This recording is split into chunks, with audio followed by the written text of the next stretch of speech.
Good afternoon, everyone, and welcome to today's webinar. The topic for today is emerging contaminants in the Australian environment, confronting the hidden cost of convenience. I'm Ruben Anderson. I'm replacing Richard for today. He's taking a much deserved holiday, and I'm joined by Brad Clark, who's a Associate Professor of Environmental Science and Analytical Chemistry at the University of Melbourne. I'd like to start by acknowledging that we conduct our work across this great land, and for that privilege, we would like to thank the traditional owners. Aotearoa respectfully acknowledges the Boonwurrung people of the Kulin Nation, where we occur today, and we pay our respects to their elders, past and present. A little bit about Brad. He's currently an Associate Professor of Environmental Science and Analytical Chemistry, as I discussed. He's also the Chief Investigator at the Australian Laboratory for Emerging Contaminants. Brad's primary research focuses on assessing risk to public health and the environment from pollutants such as PFAS and microplastics, as well as advanced mass spectrometry techniques. Brad is passionate about industry engagement, conducting applied and fundamental research to address real-world problems. Brad is widely published and cited, and a leader in his field. Just a couple of housekeeping things. We conduct a Q&A at the end of this webinar. Please shoot through any questions you have at the Q&A link on top of your screen, and we'll do our best to answer questions at the end. Purpose of these webinar series are to share knowledge of our specialized monitoring suppliers and our connections, facilitate education of our clients and colleagues, and to lead industry to better understand their needs. I'll now pass across to Brad to kickstart the webinar. Thanks, Brad.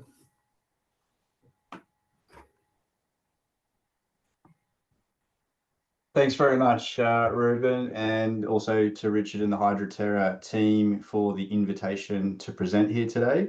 And thank you all for joining us here over your lunchtime. I'm going to talk to you about emerging contaminants in the Australian environment. I've been accused of being a little bit depressing, so there's a few hard-hitting facts that we're going to share with you as we go through the talk today. I'm going to present a lot of research from my team. And so I thought I'd start with them as well. So this is we're a small group from the University of Melbourne, but these are the folks whose research I'm going to be showing you today. I also strongly I very much like doing industry engaged research. I think that's really powerful. And so I partner with many different organizations in order to achieve those aims.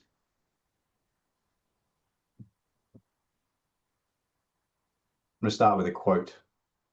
For the first time in the history of the world, every human being is now subjected to contact with dangerous chemicals from the moment of conception until death. I'm going to tell you who said this quote and when they said this at the end of my talk. And I'm going to also add a few more facts here as well. Pollution is the largest environmental cause of disease and premature death in the world today. Pollution causes 9 million deaths annually. So it's 1 in 6. And pollution is responsible for more deaths, than AIDS, tuberculosis. 3 times more deaths from AIDS, tuberculosis, and malaria combined, and 15 times more than wars and other forms of violence. And so this sits in this context of chemical innovation. And what essentially my research focuses on is really this tension between modern society and advancement and the unintended consequences of chemical pollutants exposure and impact. And it's humanity's ability to manipulate matter, which is really that foundation science of modern society. And we are very innovative with our chemistry, and it's the chemical industry is thought to be was worth $5 trillion in 2017, and it's projected to double by 2030. The global supply chains are becoming increasingly complex as well and regionalized. So what that means is that we cannot rely on research from other countries in order to answer questions about chemicals in various regions such as Australia. Of concern as well is that we used to think there was around 100,000 unique chemicals registered for use globally. A recent study found that it was actually closer to 350,000. And concerningly, many of these we didn't know what they were due to confidentiality, so up to 50,000, or that they were ambiguously described around 70,000. So this has real ramifications for how we understand pollution in the environment. The reason I care about this issue is because of all of the potential health impacts from some of the worst of these chemicals. And so we know that specific chemicals can cause cancer, reproductive health problems, impaired immune system, and neurological damage. We've seen a 50% decrease in male fertility over the last century, to the point that the definition of infertile has had to be adapted compared to what it used to be. It's been lowered. And what you can see on this screen, what I've got here as well, is I find this a very confronting image. This was looking at the neurological damage of exposure to pesticides. This was a side-by-side village in Mexico where one group was the children are exposed to pesticide and the other group weren't. And you could see in that exposed group that there was some clear damage, cognitive delays. They've been asked to draw a representation of a person. It's pretty clear that they were not able to do that at the same age. There are lots of economic arguments now for us to say why we should act to have a cleaner environment. If I just start with the example of lead, the elimination of lead from petrol is estimated to have resulted in 2.4 trillion in annual health benefits and 1.2 million fewer premature deaths. And that top point that I have here, which is that it's called endocrine disrupting chemicals. Endocrine disrupting chemicals are things that interfere with the natural hormone systems, the chemical messages of our body. Now, this study actually only used chemicals where there was consensus on the health effects as well. And it was a small group of endocrine disrupting chemicals, or EDCs. And they estimated the annual cost from these chemicals at $340 billion, or 2.3% of the GDP in the US, and 220 billion in Europe. Now, when you add all of these things together, the economic costs of pollution are a percentage of our global GDP, which is a staggering amount of money. And prevention would be a really great way to allocate resources to prevent some of these harms and economic costs. I'm going to take a step back. I'm going to talk about DDT. So DDT is really emblematic and symbolic of this modern era. And it really was the first attempt by humanity to control nature and bend it to our will.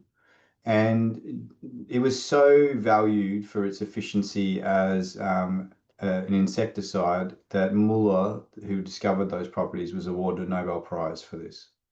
It became the prototype of other other OCPs, dieldrin, aldrin, heptachlor, lindane, amongst others. And this was one of the times where we learned really important historical lessons.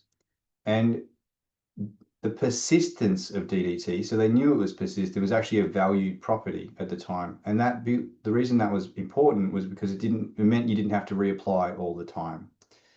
And so following its discovery, it was applied widely through Western society following World War II. Now let's see if this video will work. The balance of nature is built of a series of interrelationships between living things and between living things and their environment. You can't just step in with some brute force and change one thing without changing many others. Now, this doesn't mean, of course, that we must never interfere, that we must not attempt to tilt that balance of nature in our favor. But the balance of nature. So what we just saw there were images of pesticide fog being sprayed over children, over kitchen tables, and a very indiscriminate way of applying these sort of toxic chemicals into the environment. It was originally thought, and similar to almost every other chemical we talk about, that they had no effect on our health. And we see this sort of same story playing out over and over again with PFAS and microplastics, which are going to be my case study as we move forward. So originally the end point of our risk assessments was really acute death. But then we started to learn that actually there were more subtle effects from exposure to these chemicals. And this was also when we learned about bioaccumulation and biomagnification as well. And so I want to use a case study of PFAS. Most people in the industry are very aware of PFAS, but I'll just add a couple of new facts for people. Discovered or innovated through the Manhattan Project was when we created the atomic bomb, particularly that inert surface polymer. It found its way into non-stick cookware that then found its way into our homes. Manufacturers became aware of the health risks and the toxicity in the 1970s, but didn't make public officials or the public aware of this for decades. And it wasn't really until the 2000s that we learned of the omnipresence of PFAS in basically every environment and every person that we've looked. You may have seen the recent reports this week from the Australian Bureau of Statistics reporting that PFAS are found in the human population. They were 90-something%. I think for those of us who work in this space, we're surprised that it wasn't 100%. Well, I'm personally surprised that it wasn't 100%. But it's very consistent with what we're seeing with the research in this field and also what we would expect. So specific PFAS were phased out, but this actually led to innovation here. And this is one of the problems in this space where we now have 9,000 different types of PFAS. And I'll talk briefly about why this is an issue moving forward. We're now spending billions actually on remediation, and the estimated cost to remove and remediate PFAS from the European environment is in the order of 170 billion euro. Most of these compounds, we don't know what effect they have on us or the environment. And this leads us to one of the key issues in this space, which is called the substitution problem. So we know about PFOS and PFOA. We know, we've demonstrated that they have effects on the human body, and that's why we start to get them banned. And then we're getting chemical substitution. Now, the concept behind chemical substitution is this. Can a similar chemical be synthesized that has similar properties to the original version so that the people who use the chemicals don't have to change their processes? Now, with that in mind, it doesn't take a big leap of thought to be, well, if it's got the same chemical properties, then it's probably likely to behave in the same way in the environment.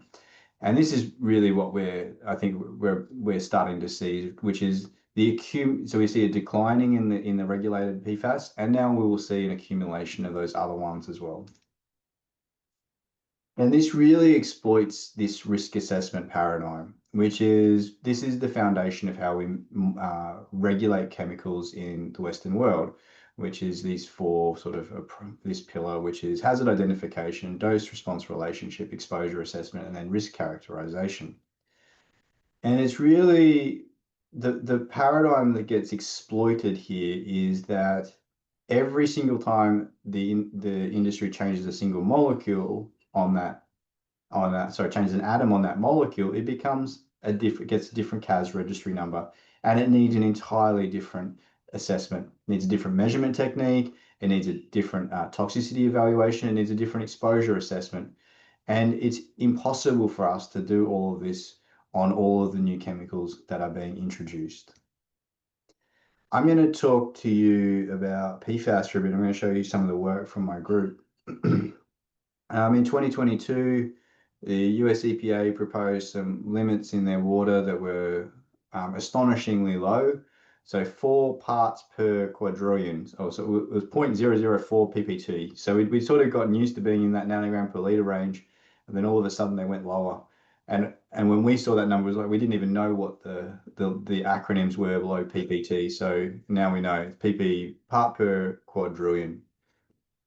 And one of the things that we really wanted to see was actually if we could build analytical methods to detect PFAS in water at these levels. And so I'm going to show you, I think it's actually really important for people, even if you're not involved in measurement science, and as a lot of consultants aren't, it's actually very important that you understand the process that we have to go through in order to generate results with high accuracy and precision.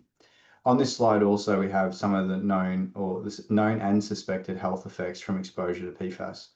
That includes, with high certainty, cancers of kidney and testicular, and then we have sort of lower certainty things as well, which are indicated in the dotted lines. You may have heard about new novel techniques for high resolution mass spectrometry, non-target analysis. Now, this is a technique that is being used to, I'll put the word optimistically there.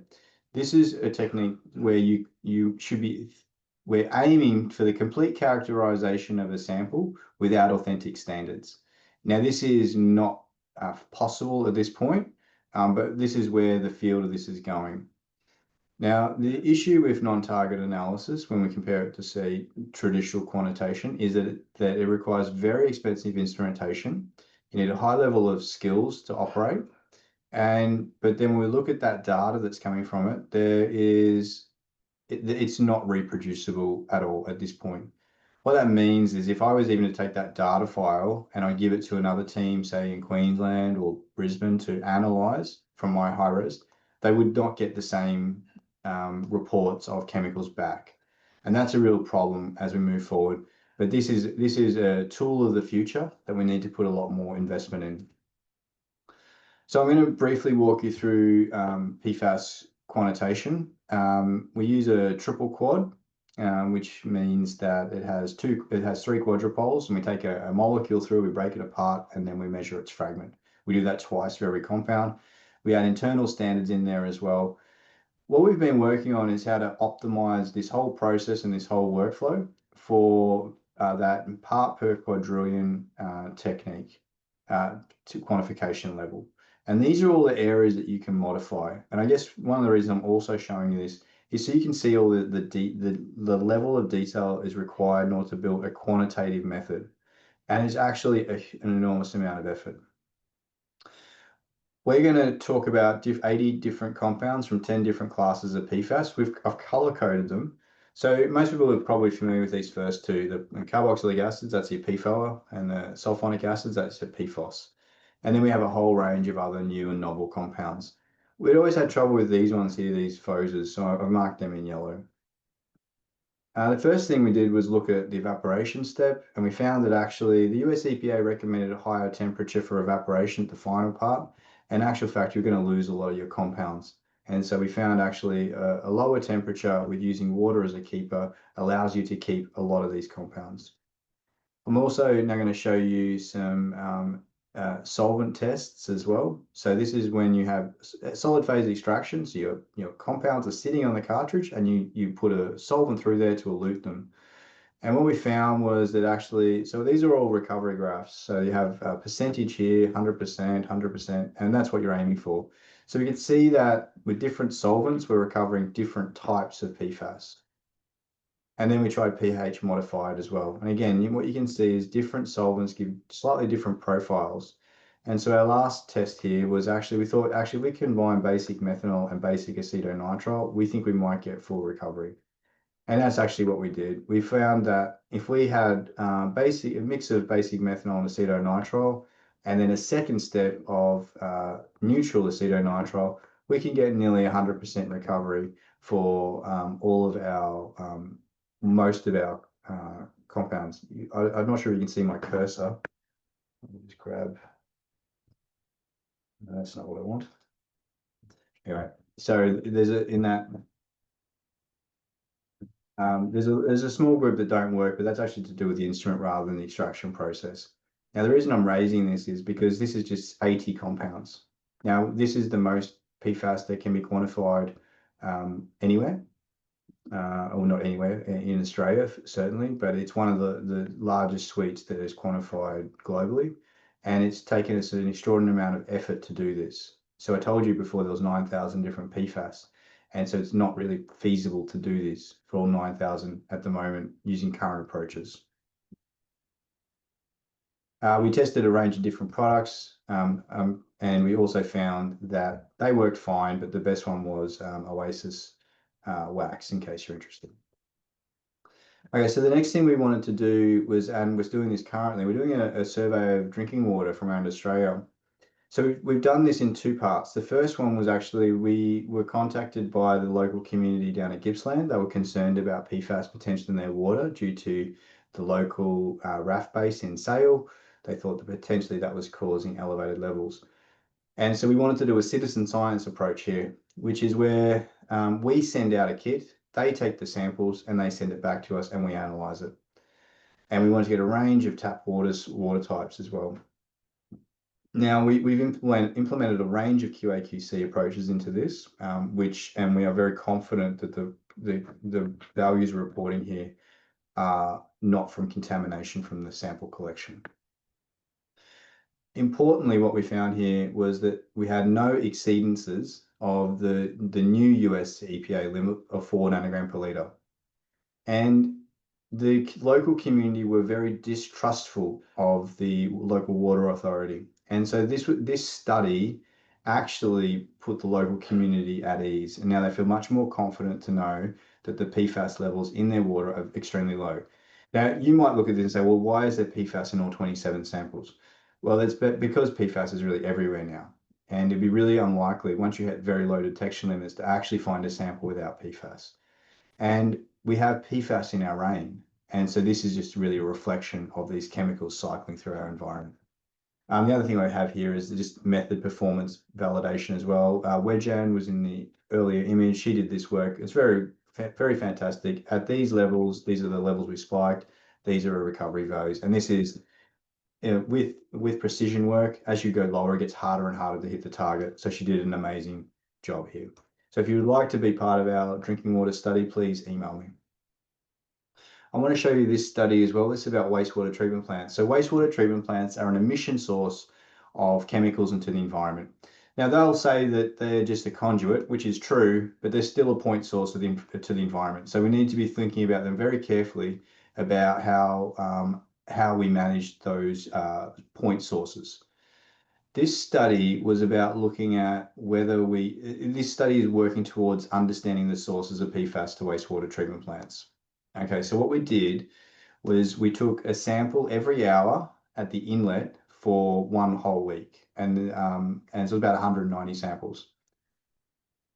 And what you can see is, well, we'll start with the obvious. We have two spiking events, and we have a spike event on Friday afternoon and a spiking event on Saturday morning. And my interpretation of this, and we're still following this up, is this would be associated with an end of week shutdown procedure.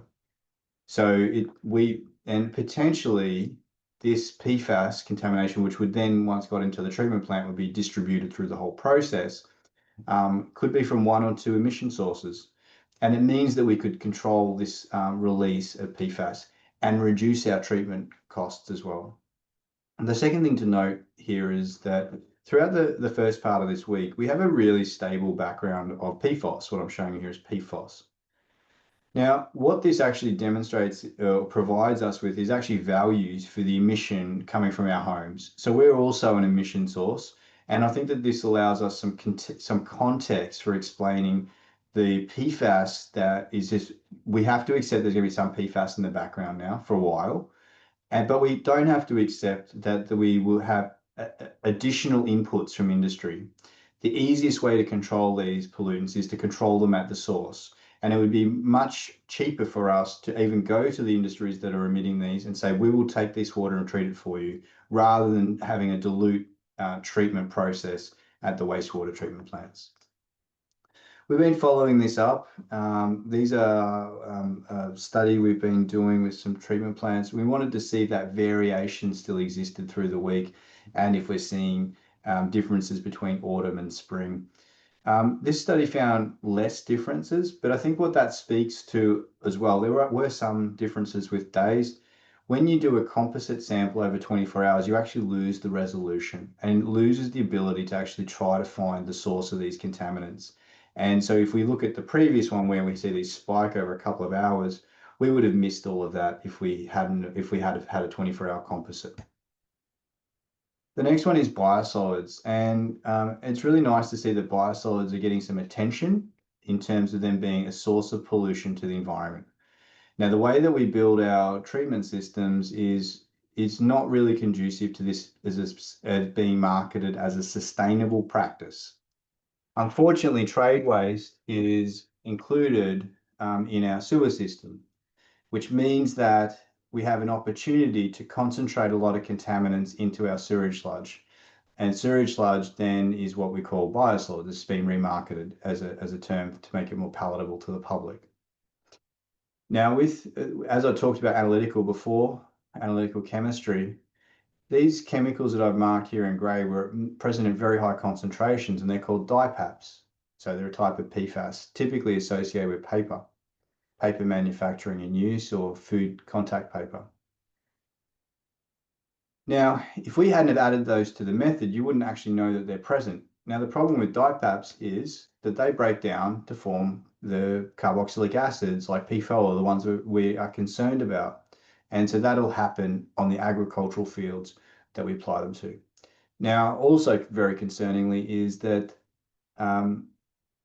it's not just these PFAS, it's microplastics, it's trade waste, it's industrial chemicals, it's novel PFAS. All of these things will be concentrated into the sludge. And it's just not an acceptable practice to be applying this to land in this day and age. I'm going to show you this study from Albert Park Lake. The concept behind this when we did it was we really wanted to answer the question of if we have a level of PFAS in some water, what will be the body burden of PFAS in the birds that are living there? And we actually wanted to do this at a different site, but the problem is you have birds migrate and move around, so you don't actually know whether that contamination comes from. A colleague of mine was actually working with swans at Albert Park Lake, and he knew their life history and also knew that they didn't move very much from there. And so we did a little study there. And incidentally, we built a really nice blood method, which I'm also going to talk about a little bit later as well. Now, what we found actually was that Albert Park Lake is surprisingly contaminated, which we were not really expecting. Most water has PFAS in it, so we expected that, but we didn't expect these very elevated levels of, say, up nearly 500 nanogram per liter. And you'll also notice that there was this gray bar here, now, which is a novel PFAS that had never been detected in the Australian environment before. That was that cyclic version when I showed you, and it was the top one in that when I talked about substitution problem. We also found that this chemical was in the swans as well. So what this study was actually to look at the body burden in the swans, and I don't really have time to go through the story about how we captured the swans, but if you see me around one time, I'm happy to share that story. But we also wanted to look at whether the internal dose could be correlated with their excrement, because obviously it's not very nice to actually have to harass the animals, or in some cases for biomonitoring, the animals are euthanized in order to get the data. So we looked at internal and the excrement. The really great thing about this study, and which is super important, is actually we found that there is a relationship between the internal body burden and the feces measurement. So what this means is that you could actually go and probably collect feces from the sample site that you're interested in order to get your first estimate of the internal dose of the chemicals in the wildlife that you're concerned about. Now, this chemical has an exemption from the US EPA to only be used at airports. We do not know where it's coming from. Now, we've done a follow-up study, and because we still do not know where it's coming from, but we hypothesized that it could be coming from the Melbourne Grand Prix. It's the only sort of explanation that makes sense to us. And so we did this last year where we sampled every day leading up to these dotted lines here are the Grand Prix, every day leading up to the Grand Prix, and then for a period afterwards. I think I can't remember the exact numbers of days. It was a 50-day sample campaign. What we expected, if the Grand Prix was the source, we actually expected to see elevated levels occurring at or just after the Grand Prix, which is not what we observed. What we actually observed was significantly increased concentrations compared to our original study. So we had 20 nanogram per liter. Now we have about 120. And we also see a really big difference in the sites. We had different sites this time. We had site 1 and site 2 still at both Albert Park, and we see very different levels. And the other thing we see is a very strong correlation with rainfall. So when rainfall was occurring, we see a massive flushing out of these chemicals, and then they rebound. So potentially they're petitioning back out of the sediment. I want to talk about human biomonitoring.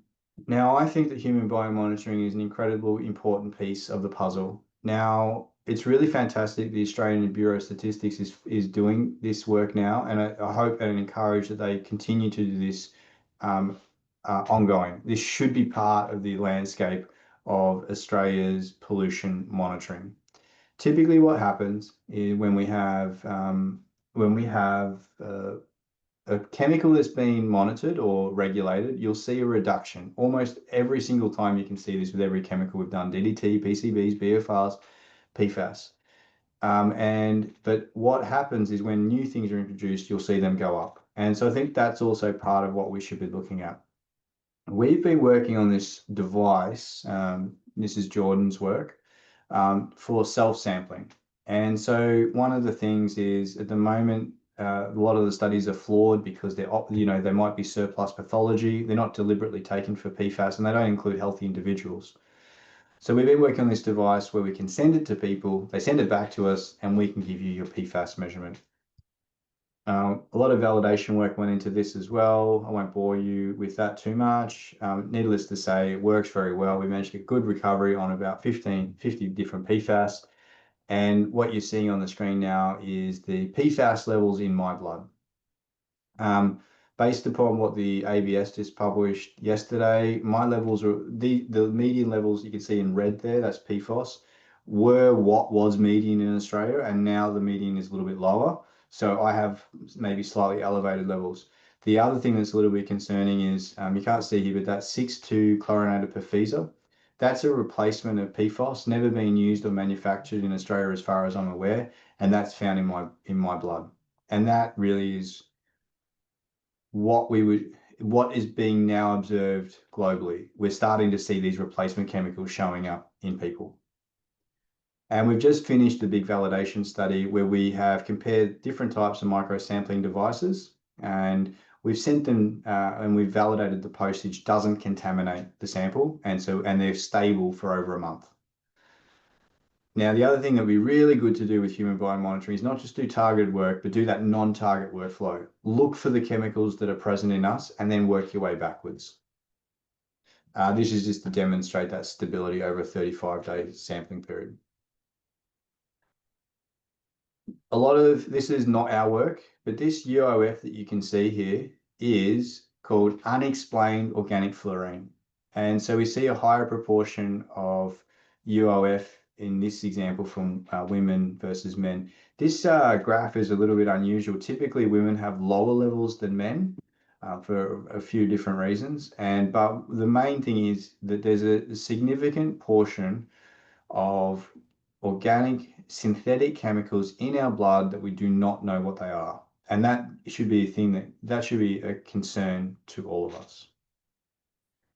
And I'm going to finish this talk today by talking about microplastics and plastics. It's really the PFAS and microplastics are really probably the issue of our generation. But they sort of capture attention in slightly different ways. And I think it's because plastics we associate with rubbish and we sort of know that it's bad. But on the flip side of that, with plastics, we have this sort of embedded idea in our head that there's no health risks associated with them. And I think the evidence is starting to show very clearly there is an effect of plastics on our body and our health.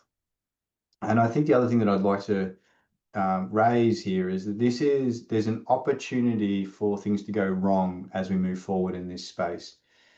People are really advocating for a circular economy.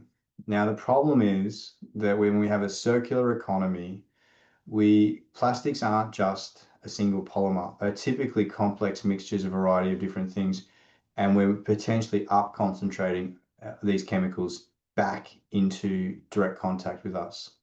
And irrespective whether we have a circular economy and recycling, it really sort of delays rather than avoids that final disposal. So we're talking about significant quantities of polymer production.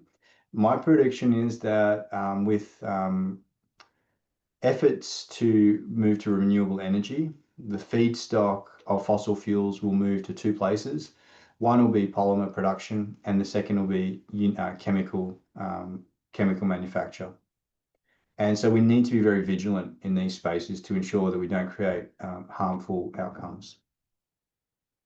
So as I say, polymers are not just a polymer. They're not a single thing. They're typically complex mixtures, and they can be up to 10,000. There's 10,000 different chemicals used to make a plastic.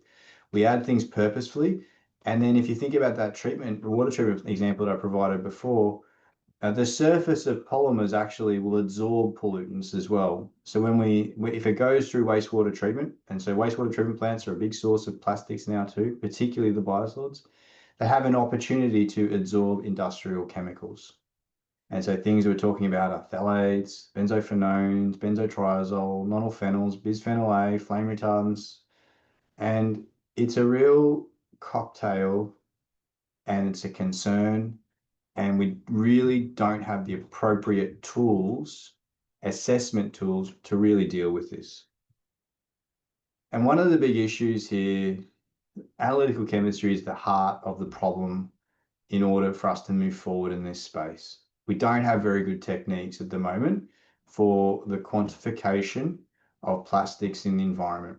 And when I say quantification, I'm talking about two words that hopefully will take you back to first lecture in chemistry of accuracy and precision. And accuracy is how close the true value is to the measured value. Sorry, the measured value is to the true value, which you technically can't really know. And then precision is how the spread of your data. The data on microplastics is both inaccurate and lacks precision. And there's a variety of reasons for that, which I don't really have time to go into just today. Now, the other complicating factor here is, in this study, it's a little bit old now, but concerningly nothing's changed. It's a 2019 study, and they actually show when people talk about plastics, they typically would talk about like a size range.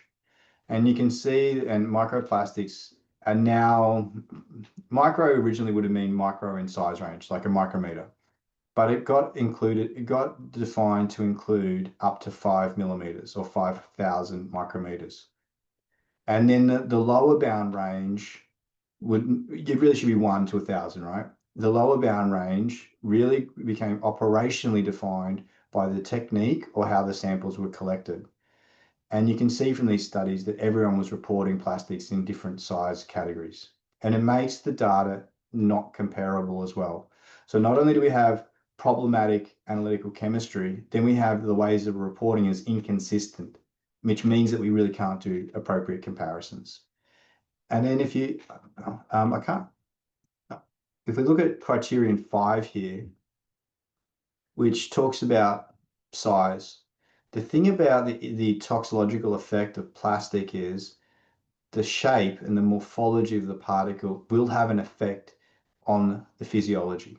So a sphere will not have the same effect as an irregular particle. And if we go back to that size categorization, we probably put them into the same thing. And so it just adds this extra layer of complexity. So when we talk about microplastics quantification, there is error at every single point of this. We have sample bias. So the original literature, people went and hunted for plastic. We have unreliable quantification. We have lack of quality controls in the measurement, and we have lack of reporting harmonization. It's a really bad mix. And so typically the way that this was done in this field, originally it was done by grad students who were locked into the lab with chains around their ankles and stuck in front of a microscope 12 hours a day counting plastics. And it's prone to error. It overestimates, underestimates, and it's a lot of human skill based on an operator, and the color of the particle really matters. Now we've moved into more instrumental techniques, which is a really positive step forward, and we should be demanding as a field that instrumental techniques are standard. Now, what that means is that there's a financial barrier to be able to enter this space appropriately. We've been working on doing some really cool methods. We think my group we believe that we have solved the accuracy problem for many of the different chemicals, polymer types, sorry, and we've done some work now. I'm going to show you a couple of works. This is all done by Suba through his masters. He looked at microplastics in groundwater. We were the first team in the world to find microplastics in groundwater, and we believe that the plastics had moved through the soil profile and into the groundwater. Which was a surprise, but it's been this finding has been replicated globally since we put it out. And the last study I want to show, this is a bit of an old study that I did almost 10 years ago now. But what we did was we actually took microplastics and dosed them with chemicals, flame retardants, and then we fed them to fish. And what we wanted to look at is whether the particles could act as a vector for the bioaccumulation of things that would be present on them. And so we also used a level that was typically reported in the environment. And what we found was two things. First thing is that, they do act as a vector for the accumulation of these persistent organic pollutants. They're called polybrominated diphenyl ethers. And the other thing was there's this idea floating around that clean plastic can take out pollutants from the body. And this was the moment where I understood, from the moment of conception until death, these fish weren't very old. They must have been born with flame retardant in them. And so our control fish also had flame retardant in them. And so we also showed that actually, if you feed fish clean plastics, it will not depurate their body. All right, so just to finish up, there's a significant problem brewing in this space, and it's because of the sheer number of chemicals that we're introducing with and playing with. And I am going to be, it's a little heavy, but it's true that we are gambling with our health, and we are gambling with the health of future generations. There's a concept called planetary boundaries. There's 9 of them, and one of them is novel entities. And scientists now believe that the safe operating space of the planetary boundary of novel entities has been exceeded, since the annual production releases are increasing at a pace that outstrips the global capacity for assessment and monitoring. The number of chemicals that we have, I'm pretty sure I should have updated that number, but 275 million, that's the number of unique chemicals listed in the CAS database. We see this cycle over and over again in almost every chemical group I've studied, which is this: we get innovation, we're introducing a new wonder chemical, we think that there's no harm to our health, so that's scientific progress. We eventually develop tools for its measurement, that those tools are then used to develop evidence, and that evidence of harm. And this could be over decades or even longer to accumulate. And it's a cycle that's not sustainable. We cannot continue to do this and not learn our lessons from the past. The quote that I talked to you about at the start of today's talk was from the Silent Spring in 1962. So we've been exposed to toxic chemicals from the moment of conception, or dangerous chemicals from the moment of conception until death. The situation and the magnitude of chemicals we're exposed to are far more than we were in the 1960s, and we're doing things in a much worse way. And reflect upon, say, maybe a lot of the petrochemicals that you've been exposed to today. And this is the big grand challenges here. The risk assessment paradigm isn't really suitable for the modern era. We have too many chemicals, where the toxicity testing is not achievable to do in any scale, and it doesn't account for mixtures typically. I think as a country, we need to invest more into that exposure assessment piece. And I think if we flip this paradigm on its head as well, so typically it starts from the environment and moves towards the human. If we do some work in that human space, and say, what's accumulating in our bodies? And focus there and then do the assessments backwards. I think this could allow us to be much more strategic in how we identify novel compounds and prioritize their risk. And I think that's it. So with that, I'll thank you very much for your attention. I'm really happy to take any questions that you might have. Cheers. Thanks, Brad. Thanks for the compelling talk, and thanks for the research you and your team continue to do. We'll now move to the Q&A. We have a couple of early bird questions that we'll kick off with before getting into the questions that were submitted during the presentation. So first up, I have a question about source control versus cleanup. Which is the priority to focus? PFAS, microplastics, AMR. There aren't enough resources to do it all. Yeah, absolutely. I think I sort of talked about this, alluded to in the talk. It's source control is the easy way to do all of this work. If we if we let it into the environment and work on cleanup, it's just an expensive process. It's not effective in many instances. For example, how do you remediate plastic in groundwater? It's probably impossible to do that. We have PFAS in rainwater.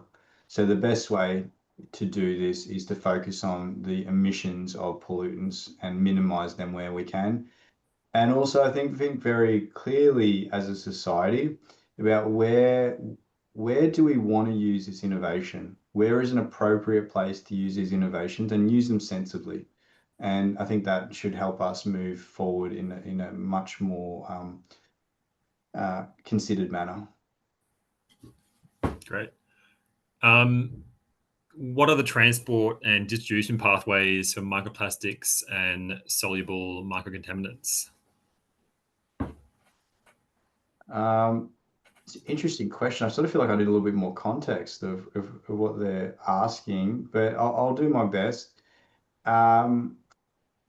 Plastics are an interesting one in terms of we have land-based emissions of plastic. So we use them and then they get emitted.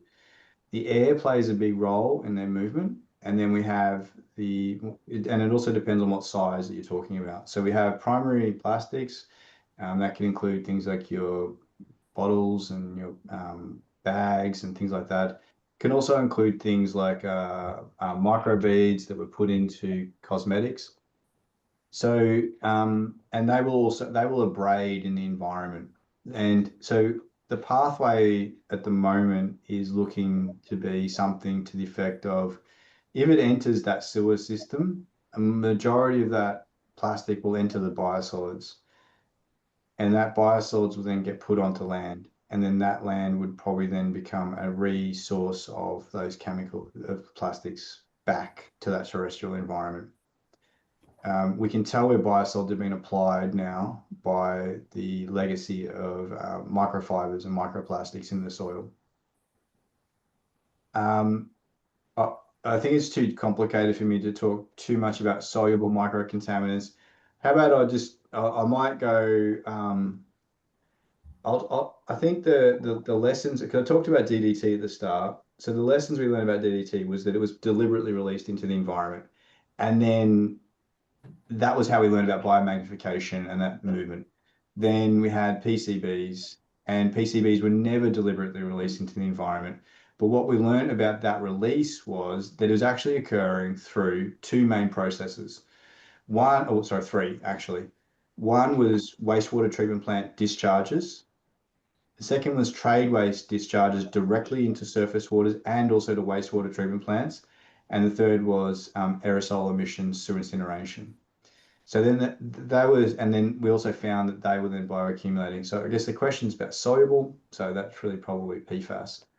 And then that was why I think we got caught out with PFAS. With those first two examples, we thought that chemicals didn't really move through the soil profile. They were sort of stuck on that organic carbon and didn't really move through. And so that was part of the process of the contamination of the groundwater aquifers, is that PFAS will move through that soil profile. I hope that, I mean, feel free to email me if that doesn't quite capture it. I mean, that was a very big question, that one.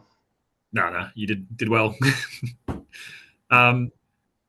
So next one, during a site investigation, what former land uses would prompt PFAS to become a potential contaminant of concern?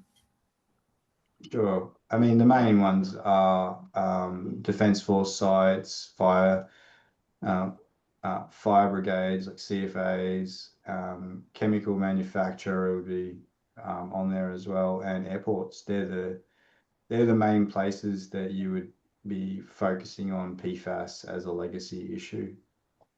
Yeah. What are the activities, I guess, as well on those sites? I mean, I think the firefighting's fairly well known, but for the other ones, I think it's pretty much it's all AFFF. yeah, Yeah. So my understanding, my understanding is that the contamination occurs largely as a result of training exercises, which is okay, where we're training firefighters to put out jet fuel based fires, and so the AFFF was deliberately released as a training exercise, and which is why they're emission sources. yeah, all right. How can we distinguish PFAS exposure from environmental sources versus household items like non-stick pans? Yeah, interesting. It's a really, this is the sort of work that I want to do moving forward. I think the example, or the one that I sort of, my head goes to, is how did a compound, so that's 6,2 chlorinated perfeza, how did that end up in my body? And it's likely, if it's in my body, it's likely to be in everyone's body in Australia, or a large proportion, right? So what is the exposure pathway for that to get from China to Melbourne? And I think then, when you start really drilling down onto this and where we get exposed to chemicals, the household has to be a significant factor in this. So the thoughts of where we get exposed to things like PFAS are drinking water and food. But I think then it should be expanded to include things like household dust. And then if we look in that household category, we have things like paint, non-stick paints. We have carpets as well. So I think anything that's advertised as being oil and water repellent, it's likely to be a PFAS. And, if for those people that go camping and things like that, or, into motorsports or anything like that, you walk down those aisles and almost everything's advertised as being oil and water repellent.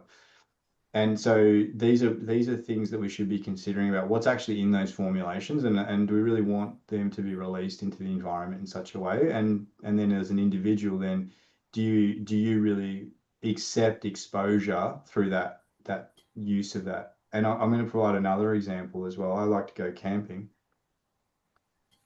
I also like to be dry when I'm camping. And so I do have a fluorinated based jacket, but I don't wear it all the time. But I do wear it in those situations. And again, because when you're wet, when you're camping, it's miserable. And so for me, that's that decision. I'm making a decision about that exposure to that chemical periodically, by using this technology that I don't believe, well, potentially that's where that chemical came from, but I don't think it probably is. But anyway, that's about some of those personal decisions that we as individuals need to make. Yeah. And what's the just on that? What kind of the risks with, like, I guess just touch contact versus, like, direct consumption? Yeah, there's this amazing character in Germany.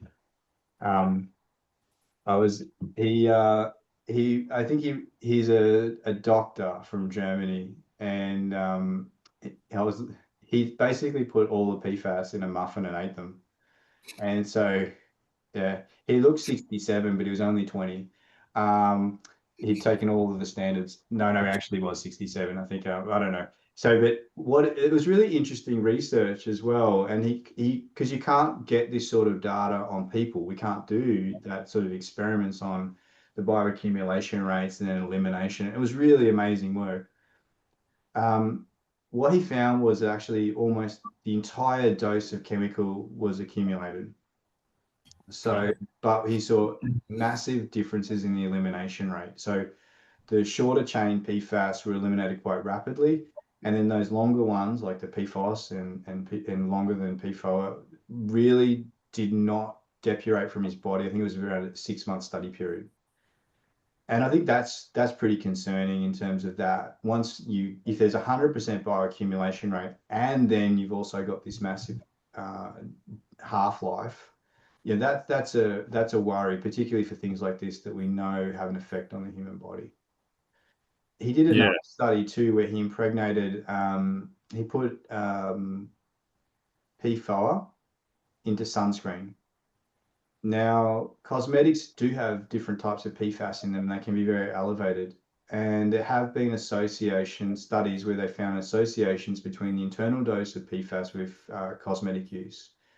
But what he found was that actually putting this chemical on his skin through sunscreen did result in the internal accumulation of PFOA in his body. And it actually, surprisingly, which is very strange to me, was it actually accumulated over a 3-week period. So he did one exposure time point and it accumulated over the next 3 weeks. So they continued to seep in. It did, yeah. So, but I guess the key point is I think people have previously thought that PFAS exposure or accumulation through the skin is negligible. And it wasn't, the uptake rate wasn't the same as oral, but it was enough that it would accumulate. So I think, there is that exposure pathway. Yeah. Concerning. Next question. How do we keep up with all the chemicals being developed, used, discharged to the environment, and how do we monitor them with confidence? That's a great question. I mean, and that's really the heart of the problem, right? I think we can do things in a little bit of a better way. I talked about non-target really briefly today. For those people who are interested in that, I gave a webinar for alga in February that we really went into a bit more of a deep dive and how that technique is used. That's really the approach. And the other thing that we have here is that there's a couple of things that we as a nation really need moving forward. One is a good human biomonitoring program. Now, it seems like the Australian Bureau of Statistics has finally taken that up, which is great. They only monitored for about 10 different PFAS. We need to be monitoring for a whole range of different chemicals.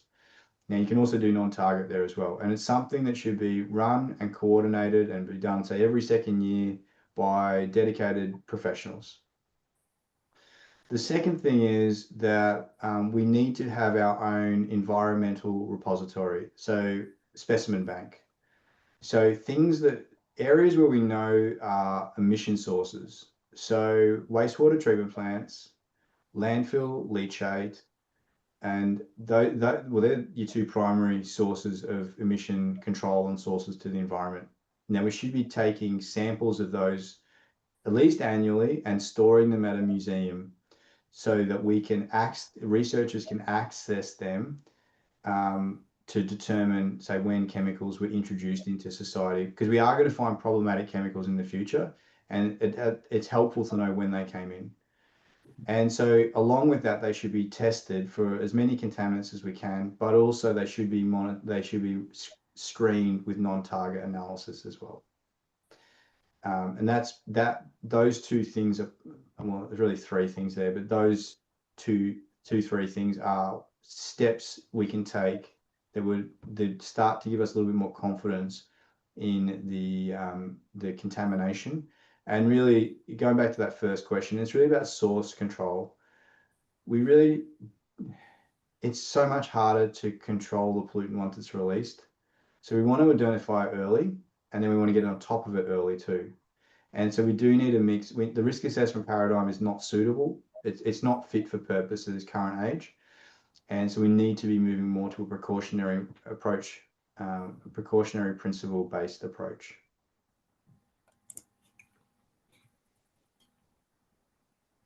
Sorry, just the next one.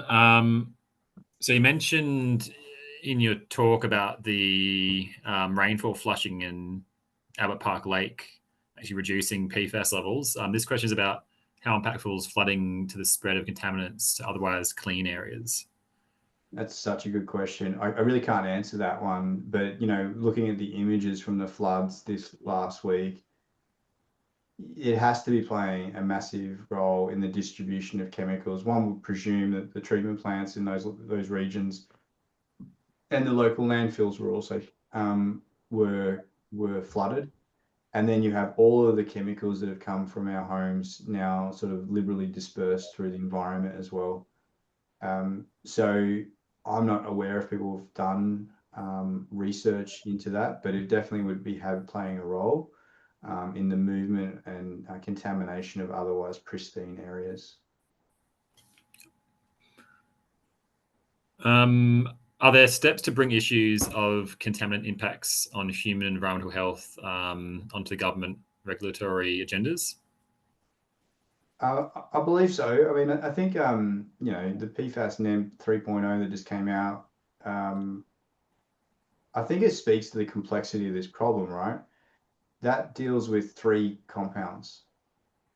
And we're talking about probably hundreds of people's and thousands of hours worth of time and energy that's gone into that. And it really speaks to the scale of the problem. We cannot keep doing this assessment on a chemical by chemical basis. And so we do need a change of approach. We do need to have we actually need significant investment into this space. That does and should include different types of people, different research groups answering different questions, linking in with different government agencies, because everyone has a different role to play, but they should be separate with clear delineation but complementary skills. And so this would fit within DQ. It seems most likely, and there's other areas as well for different types of contaminants.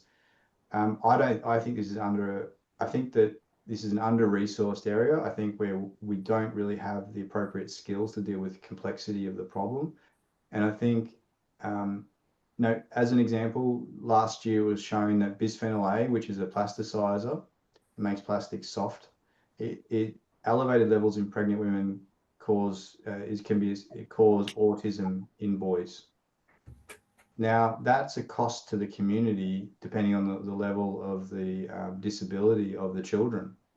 And so we should be thinking about how do we invest money that into preventative strategies rather than having to treat or deal with the consequences of, say, things like neurological changes that that these families wouldn't have had to deal with if it wasn't for these chemicals in, say, their bottled water.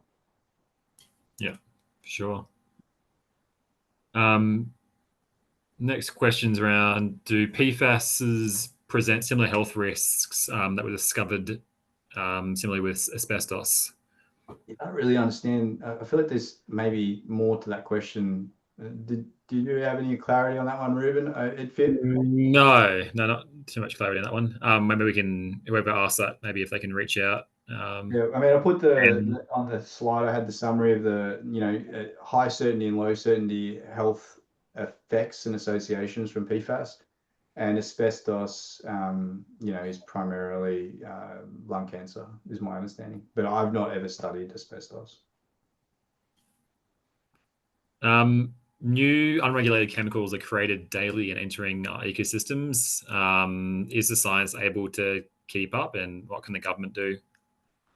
I sort of feel like I've answered that question. So yeah, I think that was probably similar. I mean, the answer is no, we're not keeping up, and the government can do more. Yeah, and money is probably the big one. Investment, resources, skills,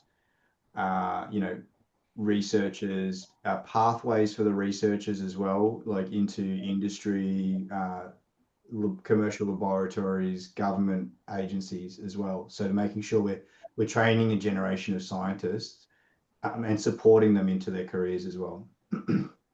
Yeah. What is the current status on using biochar to filter microplastics and PFAS? I mean, it's an interesting question, right? So biochar, yeah, is used and it does have a breakthrough. So it is used in those areas. I'm assuming they're talking about drinking water. It's my understanding that drinking water in Australia contains very few microplastics. So I personally wouldn't be concerned about having microplastics in your potable water in Melbourne. If you are, you could put in a filter into your home, and the best filter to put in would be, say, like a pressurized canister filter that has a mix of GAC and ion exchange, and that will work very nicely for, it will remove your microplastics and it will remove PFAS and other CECs.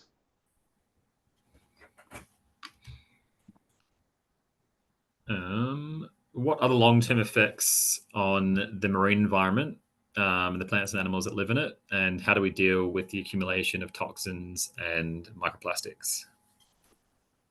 Yeah, that's a bit of a tough question as well. Yeah. Um, I'm going to just point to some recent research that we've been involved with. The Gippsland Lakes, the dolphin population in the Gippsland Lakes have been suffering from skin lesions, and the Marine Dolphin Foundation, I think that's what they're called, asked us if we would collaborate with them on measuring PFAS and it was opportunistic sampling for animals that were deceased. And this was really based upon evidence of very high levels of PFAS being found in the dolphins in Swan River in Perth, and also I can't remember the name of the river in Adelaide. We ended up finding the highest level of PFAS ever reported in a dolphin, and I think it was actually the highest level ever reported in a marine animal in sail. So globally, but it was from sail, which is really, it's a little bit surprising, frankly, because you don't, I mean, I guess you've got the sail RAF base there, which has, as a known emission source. But the fact that it accumulated into these air breathing marine animals, what we do with that's a problem. I think, my personal take on this is that if we if we make the environment protective for human health, we are also protecting it for the ecosystems. So we wouldn't accept these elevated levels in the human population, and so we don't. And so we take steps to try to, once we identify that there's a hazard to human health, we take steps to control the source and remove those toxins.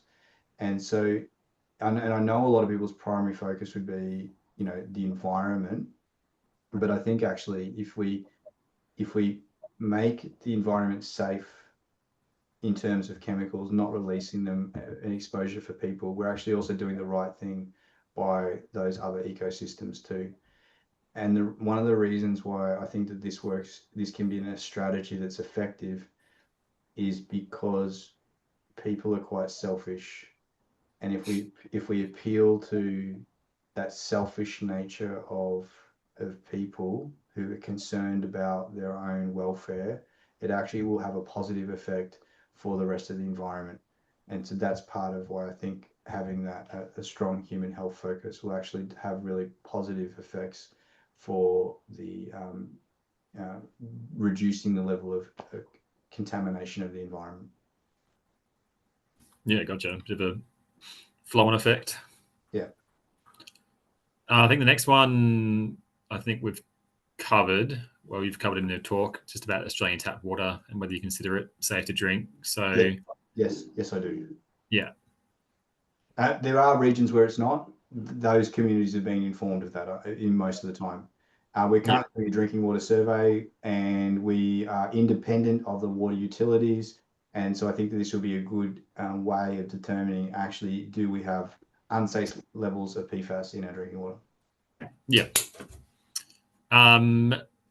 What do you anticipate happening within the next 5 to 7 years concerning the analysis and potential treatment of microplastic and pharmaceuticals? Yeah, really good question. I think there's a lot of people now working on the analysis. I think, as I said, I think our lab has really got this nailed, and I also know that Eurofins does too. We actually collaborated extensively on that method. They got NADA accreditation, so they can do that really quite well for the analysis. The treatment of microplastics, it fits into that biosolid story because almost all of the microplastics fits into it petitions into the sludge.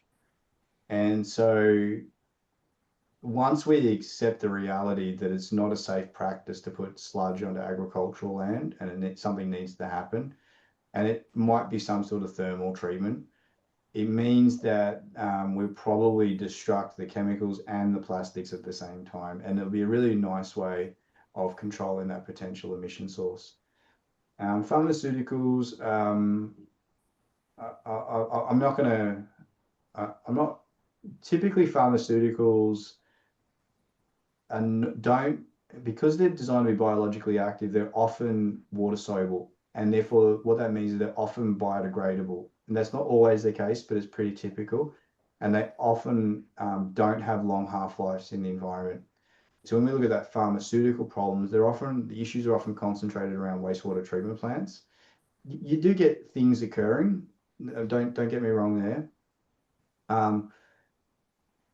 But I wonder, AMR is obviously, antimicrobial resistance is one of the big issues in that space. All right, I think we have a time for maybe a couple more questions. So I'll just shoot through these ones. Are there any emerging contaminants in the mining sector? And are the mine sites being investigated for them? I'm gonna put a pass on that one. I'm not totally familiar with the mining sector, so I'll put a pass on that one. Yeah, no worries. How can the adverse effects of mixtures of chemicals, such as in treated municipal wastewater, be evaluated? Yeah, it's a great question. And so I think that this needs a battery of approaches as well. And so there's an approach called cell bioassays. And this would be where we have, say, what we're looking at is the effect of the water sample to cause estrogenic activity. And you can get a range of different endpoints that are relevant for health, environmental and human health impacts. And so these cell assays, which have been getting developed over the last couple of decades and becoming really strong, should be running parallel with quantitative targeted methods and then non-target screening, which we talked about briefly. And then when you have an effect, then you actually then start to look for what that chemical could be for that identification. So that would be a really powerful combination to move forward and to ensure that we're not releasing harmful mixtures of chemicals into the environment. Yep. We'll go to one of the live ones we had. Oftentimes it seems like PFAS regulations are reactionary and not always thought through in how reasonable it is to apply or enforce them. What is your opinion on the discussions and regulations concerning PFAS? I think we've kind of touched on it a bit, but yeah, look, it's interesting, like, because you talk to people in the industry and they're a bit burnt out. They sort of feel like the numbers are too low. I mean, the US EPA number when it came out at part per quadrillion, what it said to me was there's really no safe level of exposure. That was my sort of approach, my thoughts on that. The question is whether also we're using our resource. We can only use our resources for environmental protection and remediation in specific ways. Now, I really do think that the research community and also the media are not when because the media are basically after clickbait, right? And so if they put an article out saying that Sydney's drinking water is contaminated when it's got, say, 10 nanogram per litre, the costs and the resources that will go into fixing that and the distress it causes the community is really questionable about whether there's a lot of benefit there, rather than really focusing on areas where there are widespread contamination and issues. So I certainly see their point. My personal opinion as well is, like, people say, oh, well, pollution is inevitable. I don't necessarily agree with that. I don't think that we should be accepting a world where synthetic chemicals are passed on between mum and child through birth. And I don't think we should accept a world where we have these synthetic chemicals in our body for decades or years and decades, where we really don't know what they're doing to our health. So, that's some of my thoughts there. Yeah. That's a great point to finish on, I think. I think we're a bit out of time now. Thanks so much, Brad, for your time.